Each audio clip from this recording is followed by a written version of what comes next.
गो और गंगा, आप लोगों ने सुना है कि नहीं सुना? ये शब्द लोगों के मुंह पर रहता, गो गंगा गो गंगा। गो गंगा का मतलब क्या होता है कि गंगा को लाने के लिए गौ माता के कंडे पर जलाए गए घी की गंध से जो 60,000 राख के ढेर मिले थे, तब जाकर गंगा मैया पृथ्वी पर प्रकट हुई थी। इसलिए गो गंगा का प्रमाण हमारे यहाँ शास्त्र वर्णन कर,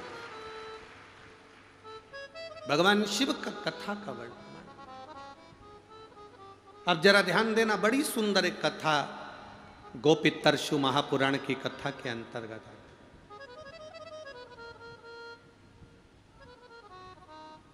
श्राद्ध पक्ष में जो गौ माता के विवाह की इस पवित्र कथा को जो सुनता है, उसके पितर कभी नरक नहीं भोगते, वो देवलोक में प्रधान पहुंच जाते, देवलोक में पहुंचते।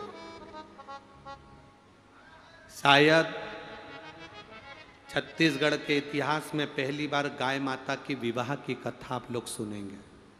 आप लोगों ने सुनी है क्या कभी कि गाय का विवाह किसके साथ हुआ था, उसके बच्चे कितने हुए थे?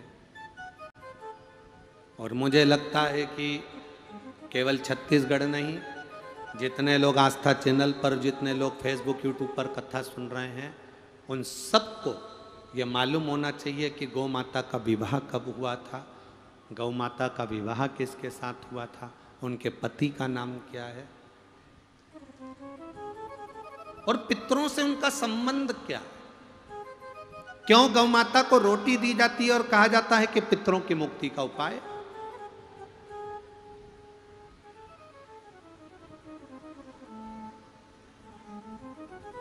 क्यों गौ माता को रोटी देकर पितरों के कल्याण की बात करी जाती है?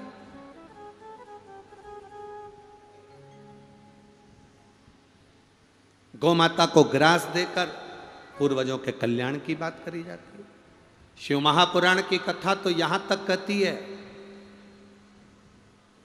आपके पास में श्राद्ध करने के लिए कुछ भी नहीं है, 16 श्राद्ध में अगर आपको एक ब्राह्मण को भोजन कराने के लिए धन भी नहीं है, किसी बहन बेटी को देने के लिए कुछ भी नहीं है, अगर 1 रुपया भी आप अन्नदान में नहीं कर सकते हो, तो शिव महापुराण की कथा कहती है कहीं घास लगी हो, उस घास को हाथ से नोच कर, खींच कर गाय माता के अगर मुख में भी दे दिया जाए तो पितरों को श्राद्ध के बराबर फल प्राप्त हो।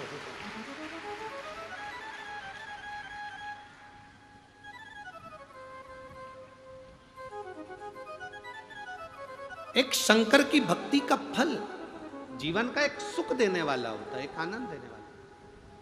इस कथा के पंडाल में एक भाई ऐसे बैठे हैं जिनके मुख में, दांत में कैंसर हो गया था और उसको मुख का ट्यूमर कैंसर कहा गया। कहीं बैठे हैं